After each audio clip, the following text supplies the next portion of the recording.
시작했나요? 예. 화면이 좀 빨갛게 나올 거예요. 예, 이것 때문에 그래요. 이것 때문에. 앞에서 이우진님 저 질문이 그거예요. 추리 소설, 공포 소설, 스릴러 소설을 읽다 보면 사건을 해결하는 과정과 반전이 부각되어 그런지 모르겠지만 권선징악이나 인간의 탐욕을 비판하는 것 외에 특별한 주제의식이 느껴지지 않는 경험이 있다. 그렇죠. 예. 이럴 때 뚜렷한 주제의식보다 재미만을 추구하는 것도 괜찮은 것인지 괜찮습니다. 예.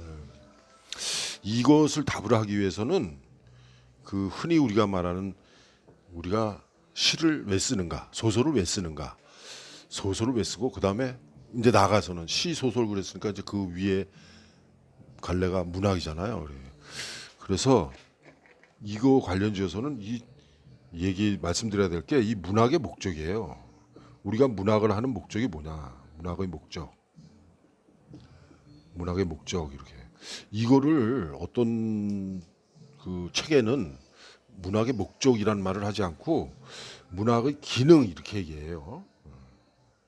기능. 그 어떤 데는 또 뭐 효용이라고도 그래요. 효용. 효용. 아 이거 효자 잘못 썼네. 요거 붙습니다. 그러니까 문학의 목적, 기능, 효용 이렇게 얘기하는데 이거를 저만 생각한 게 아니겠죠. 수많은 문학 연구가들이 문학을 왜 하는가, 즉 글을 쓰는 사람들이 왜 글을 쓰는가 이걸 고민했지 않겠어요? 문학 연구가들이 그거를 쭉 과거 저 그리스 로마 시대부터 쭉 이제 연구를 해봐서 결론 내린 게 네 가지예요. 네 가지가 뭐냐면은 첫 번째하고 네 번째. 첫 번째는 쾌락이에요. 쾌락. 문학을 왜 하느냐? 쾌락을 추구하는 거다. 쾌락이다. 쾌락설 이렇게 얘기해요. 쾌락설. 그 다음에는 교훈이에요. 교훈. 사실 우리 이게 왜 적자를 쓰려고 그러나? 교훈설.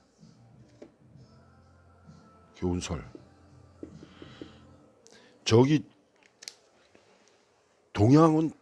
동양에서는 문학의 목적을 교훈으로 봐요. 대표적인 게 공자님이죠. 그리고 문학의 목적은 쾌락을 추구하는 데 있다.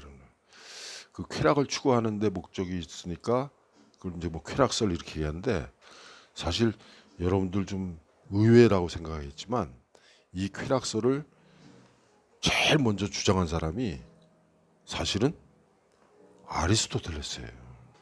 그렇죠? 이상하죠? 그러니까 아리스토텔레스가 이 쾌락설을 여기 아주 대표 주자입니다. 칸트도 여기에 속해요. 먼저 교훈서를 보면은 아까 공자님 얘기했죠. 호러스라고 하는 그 예술가가 이걸 교훈서로 주장했는데 결국 이 호러스가 얘기한 거는 우리가 문학을 이렇게 하는 것은 독자들에게 뭔가 가르치려고 하는 거라는 거예요. 그러니까 교훈을 주려고 하는 거다는 거예요. 교훈이라는 게 그죠? 뭔가 가르치려고 하는 거다. 공자님이 말씀하셨어요. 이게 흔히 잡설이라고 그러죠. 공자 시대에는 그래서 잡설. 그걸 아주 쓰레기로 취급을 했죠. 우리도 그 어디야 언제야 조선 중기에 막 소설이 등장할 적에 폐관 잡기 이렇게 얘기했어요. 잡기로 봤어요. 잡기. 그러니까 생각해 보세요. 잡이라고 하는 게 여러분 알잖아요. 잡이라고 하는 것은 순수하지 않고 그냥 뭐 때가 묻고 더럽고 뭐 이런 거잖아요. 그래서 그렇기 때문에 조선조의 우리 소설가들이 소설을 쓰잖아요. 자기가 쓴 것이 아닌 것처럼 이렇게 얘기를 해요. 그래서 우리 고전 소설에 작자 미상인 게 엄청 많습니다. 엄청 많은 게 아니라 거의 95% 이상이에요. 뭐 김시습 이후에나 이제 자기 이름을 밝히고 쓰지 그 이전에는 다 자기 이름을 안 썼어요. 홍길동전 허균이잖아요. 춘향전 흥부전 작자 알아요? 몰라요. 그런 것처럼 우리나라에서도 중국에서도 마찬가지고 우리나라에서도 문학이라고 하는 것, 글이라고 하는 것은 교훈줄을 줘야 되는 것이기 때문에 거기에 이제 쾌락적인 것 요소를 들어가면은 안 좋은 걸로 생각을 했어요.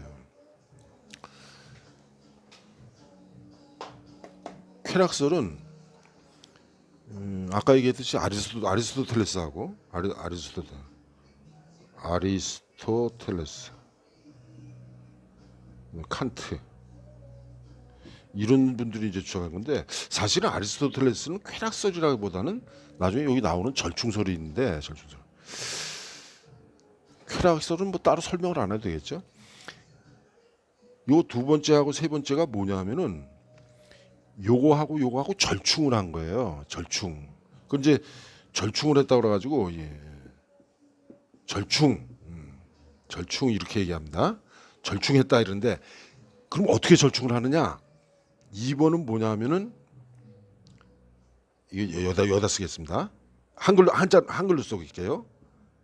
쾌락을 이렇게 하고 여기다가 뭐를 주냐면 교훈을 요만큼 담는 거예요. 그럼 또 다시 3번은 뭐냐면은 쾌락은 요만큼 담고 교훈을 이만큼 담는 거예요. 이런 차이입니다. 그래서 요거 2번하고 3번이에요. 요거 2번하고 3번. 절충설인데 어떤 걸 주로 하고 어떤 걸 종으로 하느냐에 따라서 달라지는 거죠. 그래서 쾌락을 주로 하고 요건 교훈을 종으로 한 거예요. 요거는 교훈을 주로 하고 쾌락을 종으로 한 거고. 요렇게 나뉩니다. 그래서 문학의 목적, 기능, 효용 이렇게 얘기할 적에 이렇게 네 가지를 얘기하는데 아직까지 지금 이 네 가지 이외에 다른 거 얘기하는 사람이 없어요. 문학 연구가들 중에서. 제가 이걸 왜 얘기했냐면은 여기 누구야? 이우진 님이 지금 질문한 거. 아니 소설이 꼭 뭐 이렇게 주제의식이 뭐가 있어야 되니까 그냥 읽는 순간 재밌고 그러면 안 됩니까? 왜 안 되냐? 된 거예요. 그래서 이거하고 관련지어서 또 우리가 알아야 될 게 요즘 아리스토텔레스 얘기가 나옵니다. 아리스토텔레스가 무슨 얘기를 했냐면은 여러분들 다 기억하실 거예요. 아리스토텔레스가 카타르시스라는 말을 했어요. H자가 되죠. 카타르시스. 이거 한글로 쓰면 이렇게 된다. 카타르시스. 근데 이게 그리스 로마 시대에 이 카타르시스라는 이 용어는 어디에 쓰냐면 이거의 용어예요. 생리학의 용어예요. 생리학. 생리학이 뭔지 알죠, 그죠? 예. 우리가 생리 현상이라고 그러잖아요. 몸속에 있는 게 바깥으로 나오는 거, 그게 생리입니다. 아무튼 몸속에 있는 게 바깥으로 나오는 건 다 생리예요.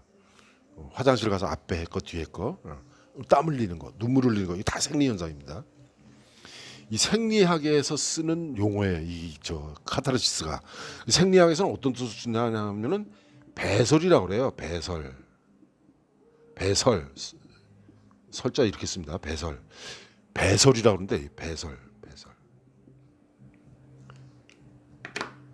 좀 지저분한 얘기인데 참았다가 뒤가 마려운데 참았다가 설사가 날라 그래요. 꾹꾹 참았다가 화장실에 가서 한꺼번에 팍 쏘면은 시원하잖아요. 이제 시원하다, 상쾌하다 그 느낌이에요. 그 느낌으로서 이제 배설을 얘기할 적에 카타르시스라고 그러는데 이 아리스토텔레스라는 사람이 참 대단한 게 이거를 시학이란 책에서 아리스토텔레스 책입니다.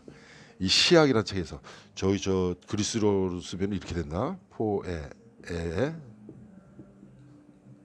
포에틱이 아니라 포에티카예요. 시학이라는 책에서 이거를 어디에다가 적용시키냐면은 그리스 로마의 이 비극에다가 적용해요. 비극에다가 극자도 씁시다. 비극에다가 적용시켜요. 비극. 그러니까 우리가 관객들이 그 로마의 그리스의 그 비극을 보면서 관객들이 눈물을 흘린단 말이에요. 이 눈물이 뭐냐 이거죠. 그 눈물이 뭐다? 여기 저 카타르시스 생리학에서 쓰는 이 배설처럼 눈물을 흘린다는 거. 그게 배설이다. 그 결국 뭐다? 감정을 아이고 우리들의 감정을 정화시키는 거예요. 정화. 이게 정화라고 하면 깨끗하게 하는 거예요. 정화 이렇게 씁니다. 정화. 그럼 깨끗하게 한다는 거는 깨끗하게 하다. 깨끗하게. 그러니까 우리 저기 감정이 막 억눌려서 막 쌓여 있던 게 눈물을 흘리면서 깨끗해진다는 거죠. 그래서 이 감정의 정화라는 이 말을 카타르시스 대신 쓴 거예요. 카타르시스. 그래서 꼭 기억하세요. 카타르시스는 그 저기 배설이라는 거하고 달리 그냥 생리학에서 온 용어지만 그것을 그리스의 비극에다가 적용해가지고 관객들이 흘리는 눈물은 감정이 정화되는 거다 이런 얘기죠. 그 감정이 정화되면서 쾌감을 느낄까요? 안 느낄까요? 느끼죠. 쾌감이죠. 물론 우리가 쾌락 그러면은 앞에 지워버렸네. 쾌락 그러면은 대부분이 육체적인 쾌락만 생각을 해요. 그거 아니고 정신적인 쾌락이죠. 정신적인 어떤 기쁨, 응? 그런 맛을 보는 거죠. 이게 그리스 비극을 보면 그렇다는 거예요. 이것하고 관련해서 또 하나 얘기해야 될 게 뭐냐면은 저 만약에 추리 소설을 읽으면서 혹은 뭐 하여튼 호러물이라고도 그러는데 아니면 뭐 그런 소설을 읽으면서 감정을 느꼈다. 기분이 좋다, 즐거웠다. 그러면 되는 거예요. 그게 쾌락이에요. 이거하고 관련돼서 이런 얘기를 해요. 또 문학, 제가 한자를 막 날려 쓰더라도 알아두세요. 문학당.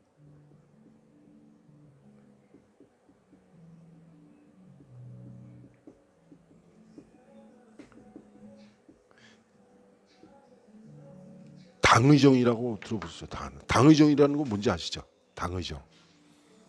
당의정은 글자 그대로 쓰면은 요게 설탕을 할 때 당자예요. 이건 오두자고, 요건 알약입니다. 그래서 설탕 옷을 입힌 알약이에요. 설탕 옷을 입힌 알약. 이게 뭐냐면은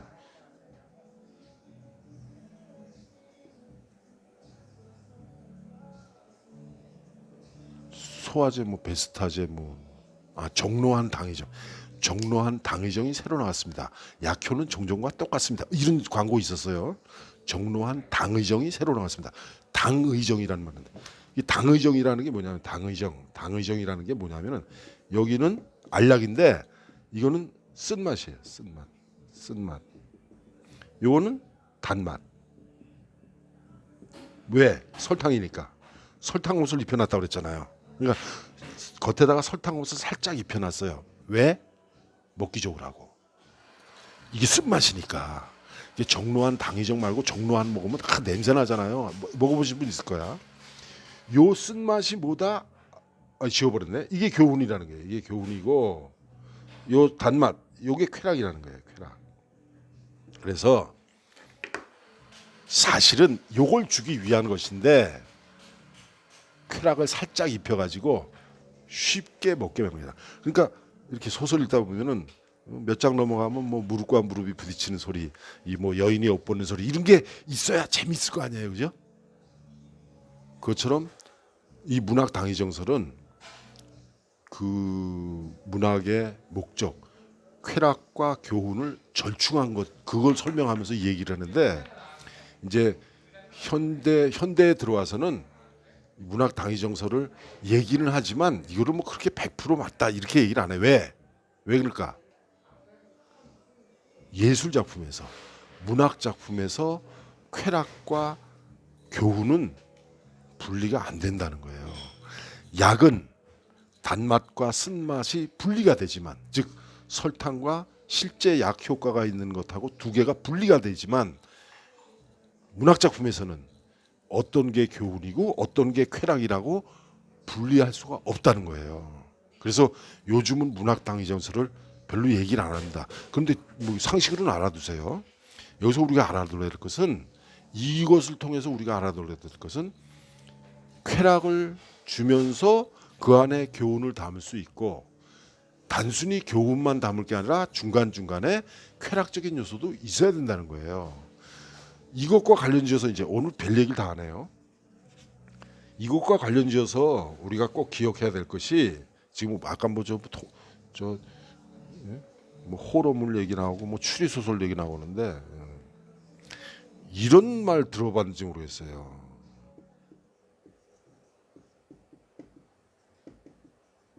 중간 소설. 여기서 말하는 중간이 뭘까?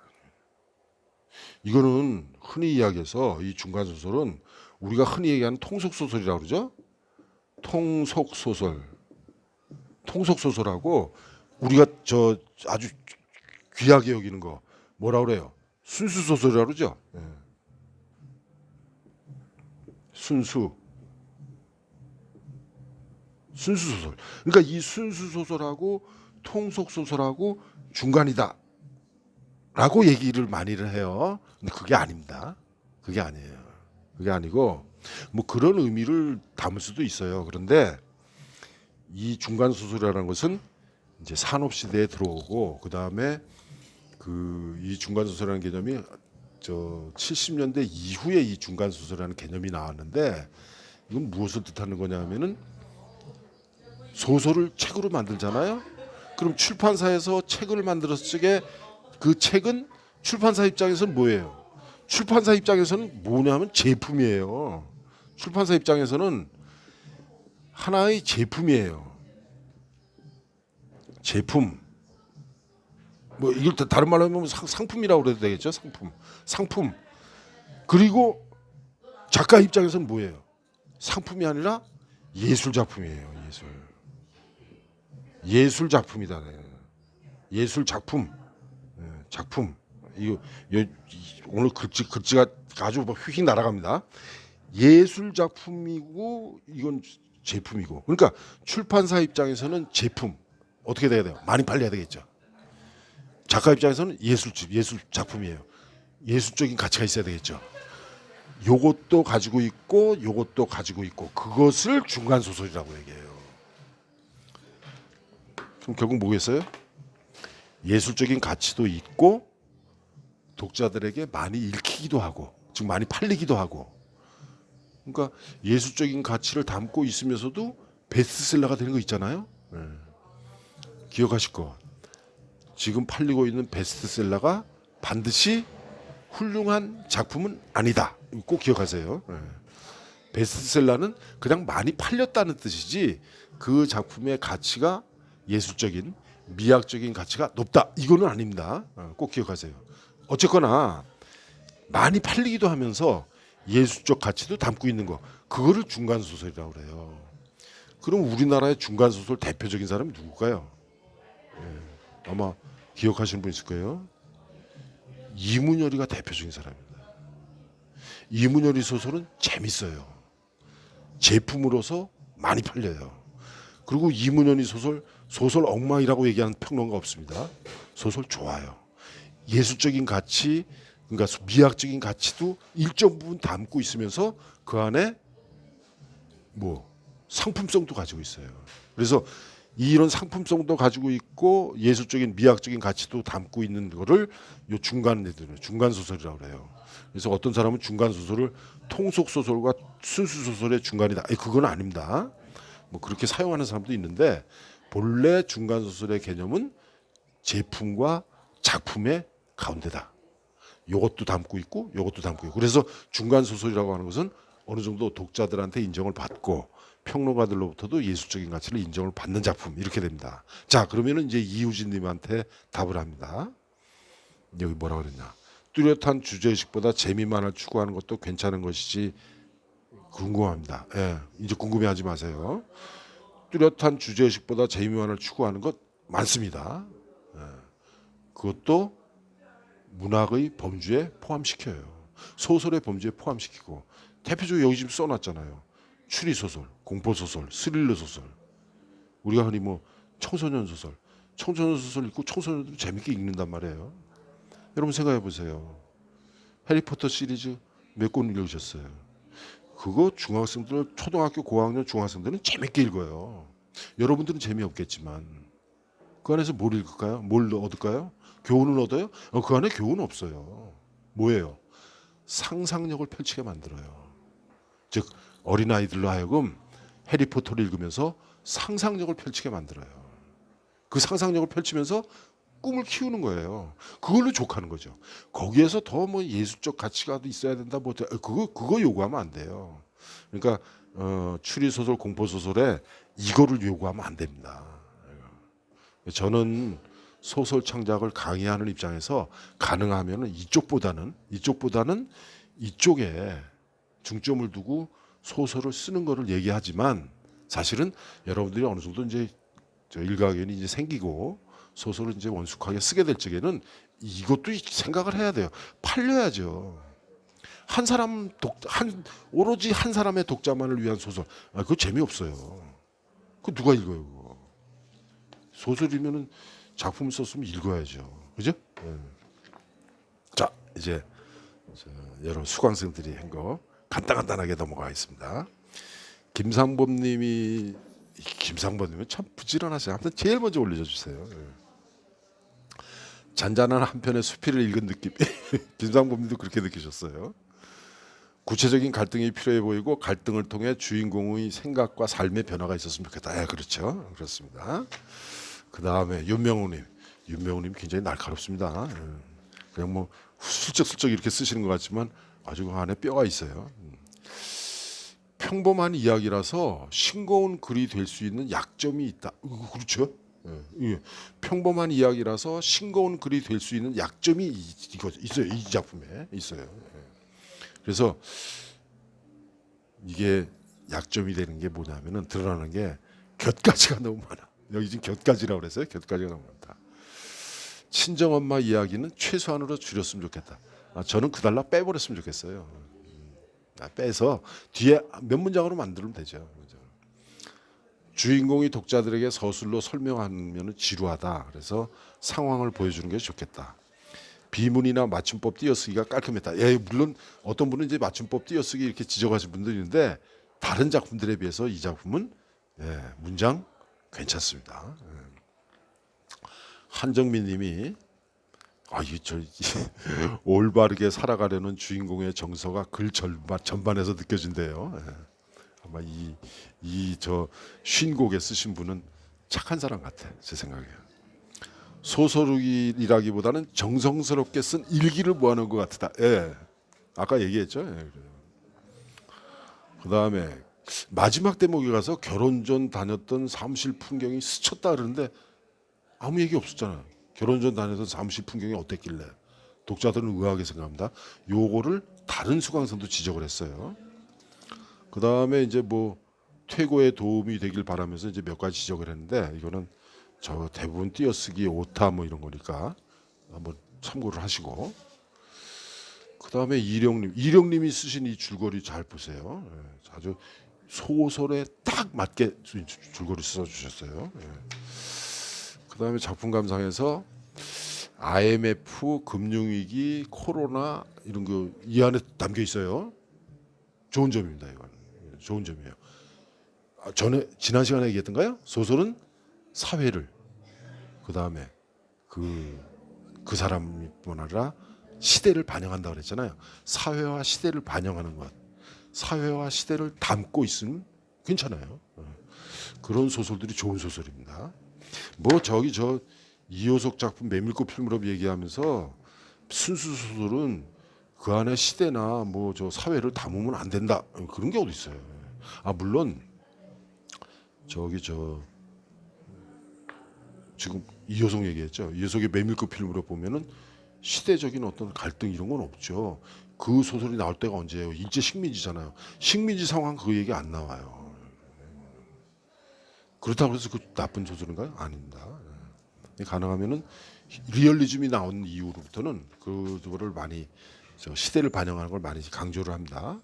그 다음에 김현주님도 김현주님 얘기 이거 저도 이 얘기 하고 싶어요. 동백꽃하고 푸른 숲길이 여러 번 나오는데 이걸 작품에서 흔히 패턴이라고 그러거든요. 이렇게 여러 번 반복되는 공간이나 사건이면은 무슨 의미가 있어야 되는데 아무리 찾으려고 해도 그 의미를 모르겠어요. 여기 뭐 길 건너 푸른 숲길 여기 4번 등장한다고 김현주님이 지적하셨어요.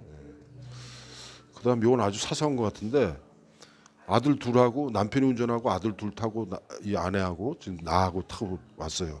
그럼 이제 시댁에 뭐 물건들 많이 가져왔겠죠? 뭐 반찬거리. 근데 아파트 들어가는 걸 혼자 들어가요. 혼자 양손에 못 들고. 아들 둘은 뭐 하고? 아들 둘은 뭐 하고? 그런 지적을 했어요.